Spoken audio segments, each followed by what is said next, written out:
ប្រើស្រាប់ខ្ញុំឯណាយកស្រាមកឲ្យខ្ញុំ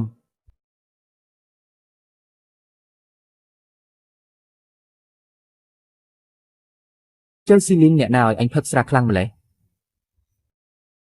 បង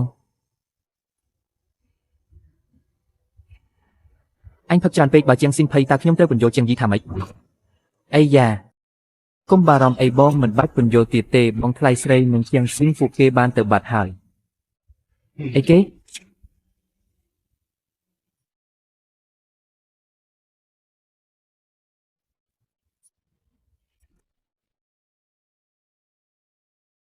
តើនេះជាអ្វីទៅ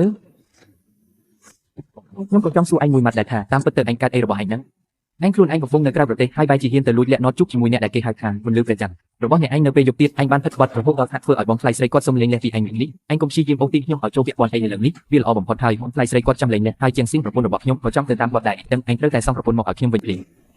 ផិតក្បត់អីគេបងឲ្យមិនមែនខ្ញុំថាបងទេស្នេហាចាស់នឹងល្អម្លេះរឿងចាស់10ឆ្នាំមុនបងយកមកនិយាយឡើងវិញឥឡូវមានប្រយោជន៍អីថែមទាំងធ្វើឲ្យខ្ញុំជាប់រឿងជាមួយទៀតអញកំពុងនិយាយអីហ្នឹងអូមិនជឿមែនទេ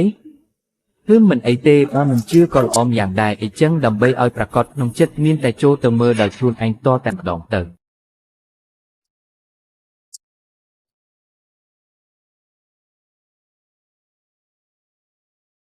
លីសៀវយូខ្ញុំនឹងនាងគ្រាន់តែជួបគ្នាដោយចៃដន្យប៉ុណ្ណោះជាភ្ញៀវដែលអតិថិជននាំមកក្នុងពិធីជប់លៀងខ្ញុំគ្រាន់តែចាត់ទុកនាងជាមនុស្សចម្លែកប៉ុណ្ណោះតើកាសែតណាដែលផ្សព្វផ្សាយព័ត៌មានមិនពិតមែនទេ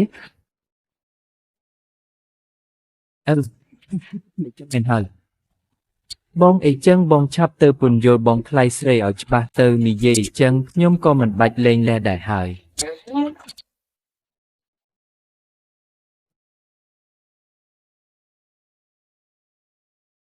នាងផ្លក់ខ្ញុំហើយបងទេទៅឯងទូរស័ព្ទទៅកុំរំពឹងលើខ្ញុំអីពួកគេក៏បានផ្លក់ខ្ញុំដែរអូយឲ្យខ្ញុំធ្វើម៉េចទៅឥឡូវនេះបងថ្លៃស្រីរបស់ខ្ញុំម្នាក់នេះគាត់ពិតជាឆ្លាតពេកហើយគាត់មានគំនិតចង់លាក់ខ្លួនជាស៊ីនដោយទៅពឹងលើបងប្អូនដែលនៅក្នុងក្លឹបរណាំងឡានរបស់ខ្ញុំតែធ្វើបែបនេះមែននោះបងប្រុសខ្ញុំច្បាស់ជារកគាត់មិនឃើញដាច់ខាតតែម្ដងពេលខ្ញុំស្រឡាញ់ជាមួយជាងយីខ្ញុំបានដំឡើងកម្មវិធីកំណត់ទីតាំងរកឃើញហើយ